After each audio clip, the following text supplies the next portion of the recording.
माझे राजकीय पालक राजकारणातून माझ्यासारख्या हजारो कार्यकर्त्याला अनाथ करून स्वर्गवासी झालेले माजी आमदार प्रदीपजी नाईक साहेब यांना सर्वप्रथम अभिवादन करतोय। त्यांच्याबद्दल दोन ओळी बोलून माझ्या पुढील शब्द चालू करतो। चेहरा होता हसतमुख, चेहरा होता हसतमुख, कधी न दिले कोणास दुःख।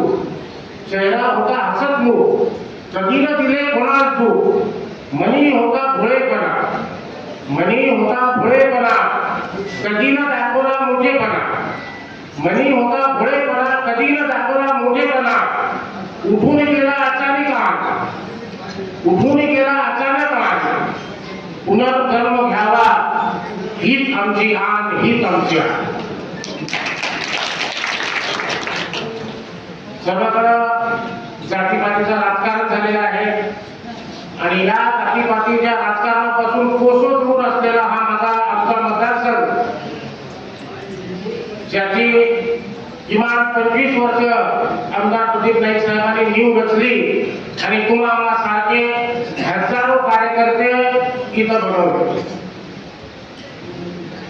नफरत भरी इस दुनिया में मोहब्बत की दुकान खोलने जा रहा हूँ। नफरत भरी इस दुनिया में मोहब्बत की दुकान खोलने जा रहा हूँ। हाँ, मैं प्रदीप नाईक साहब का कार्यकर्ता बोलने जा रहा हूँ। साहेबांच्या कार्यकाळात हजारो कार्यकर्ते, सर्व जाती धर्माच्या कार्यकर्त्यांना साहेबांनी न्याय दिला।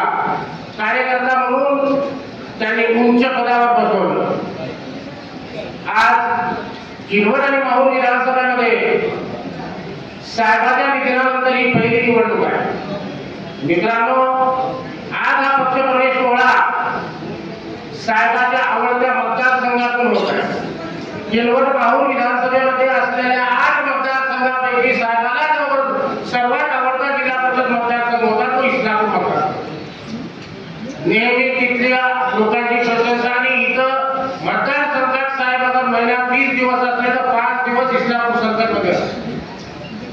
सर्वात जिव्हाळ्याचा असलेला हा मतदारसंघ साहेबांचा। येणाऱ्या लोकांसोबत इस्लामपूर आला, किनवटही सुद्धा आले तर त्यांचा साधा फोन जात होता, शिवाजीभाई हा किनवट, मनोज आहे का, बंटीभाई आहे का, या तुम्ही इथं किनवट। त्यांच्या इस्लामपूर सरकारच्या कार्यकर्त्याशिवाय साहेबांना धर्मत। आज इस्लामपूर सरकार आणि जनता सरकारच्या लोकांवर साहेबांवर खरी श्रद्धांजली अर्पण करण्याची वेळ आली आहे आणि ती खरी श्रद्धांजली आपण साहेबांना या दोन्ही सीट जिंकून देऊ शकतो। आज आनंदराव पाटीलच्या माध्यमातून पक्ष अधिक बळकट झालेला आहे। तिकीट कोणाला भेटत, तिकीटचा उमेदवार कोण असेल ते पक्षश्रेष्ठी ठरवणार आहे, वेगळी नाही ठरवणार। आणि या ठरवलेल्या उमेदवारामध्ये आपल्याला फक्त प्रदीप नाईक साहेबांचा प्रतिबिंब बघायचा आहे। उमेदवार कोणी असो तो प्रदीप नाईक साहेबांचा कार्यकर्ता आहे, त्याला आपल्याला निवडूनच द्यावं लागेल आणि तो निवडून दिला तरच त्यांना खरी श्रद्धांजली होईल, असं माझं वैयक्तिक मत। साहेबांच्या राजकारणात तुम्ही बघितलं, तुमच्या विभागातल्या जिल्हा परिषद सरकारमध्ये तुम्ही 10% लोक घरी गेलेले नसाल, गेले का 10% लोक जिल्हा परिषद सरकारच्या घरी बघितलं का सदस्यांना? परंतु प्रदीप नाईक साहेबांच्या घरी किचन पर्यंत 90% लोक इथले गेलेले आहे की नाही? आहे की नाही? असा सर्वसामान्यात वागणारा नेता प्रदीप नाईक होता। मला अभिमान आहे, मला नाही साहेबांच्या सर्व कार्यकर्त्यांना अभिमान आहे की आमचा नेता पानटपरीवर भेटत होता, आमचा नेता हटण्यात भेटत होता, आमचा नेता चायटपरीवर भेटत होता आणि आमचा नेता शेतकऱ्यांच्या आसू पुसण्यासाठी बागेवर पडतो। त्याचा आम्हाला साथ अभिमान आहे आणि या नेत्याला श्रद्धांजली द्यायची वेळ आता पुन्हा मला आलेली आहे।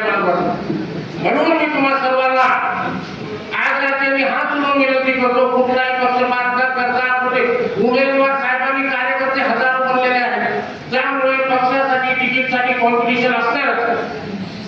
कारण की साहेबांनी एकाच लाईनीत सर्वांना बसवले आहे। साहेबांच्या खिशात जी नोट होती ती कधी 2000, 1000, 500ची नाही, सर्व एकच नोट। कथा काळाची असली तर ती मनोची किंमत तेवढी शिवाजी भाऊची किंमत तेवढी, फिरोज दोसांची तेवढी, प्रकाश गबाची तेवढी. आणि घरचा आता राहुल नाईक आहे त्याची किंमत तेवढी, आणि कपिल नाईक आहे तर त्याची किंमत तेवढी. कारण की साहेबांनी कधी घराचं राजकारण केलं नाही, कार्यकर्त्याला लहान मोठं केलं नाही. सर्व कार्यकर्ते माझे मुलासारखे, माझ्या भावासारखे ठेवले. आज कपिल नाईक आणि बेबीताई नाईक आणि नाईक परिवार यांना बळ देण्यासाठी तुम्हा आम्हाला एक माणसाची अत्यंत गरज आहे.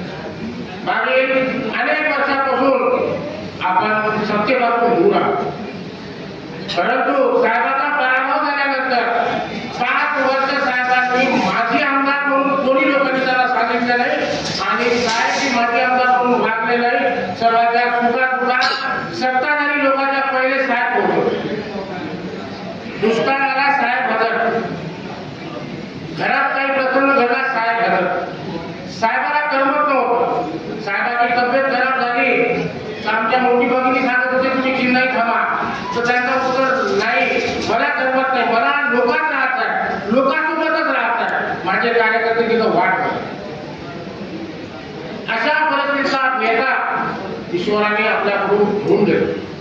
फार मोठा घात झाला, पण झालेल्या गोष्टीला आपण टाळू शकत नाही, आणि आता आहे त्याची किंमत करणं आपल्यासाठी गरजेचं आहे. माझी सर्वांना हात जोडून विनंती आहे, पुनर्चा एकदा नवीन पक्ष सामील झालेल्या कार्यकर्त्यांना, नेत्यांना, जुन्या कार्यकर्त्यांनी सांभाळून घ्यावं, आणि नवीन जे लोक पक्षात आले त्यांनी जुना सोबत मैत्रीपूर्ण संबंध स्थापन करून इस्लामपूर पासून तर वानोळ्यापर्यंत राष्ट्रवादीचा झेंडा आपण कसं उंच करू शकतो, आणि 8 पैकी 8 जागा आपण जिल्हा परिषदच्या कशा निवडून आणू शकतो, यासाठी प्रयत्न करावा. एवढंच बोलतो, थांबतो. जय हिंद, जय राष्ट्रवादी, जय. तुम्ही पाहत आहात महाराष्ट्राच्या कुशीतलं GK न्यूज मराठी. साथ जनतेची, भूमी महाराष्ट्राची.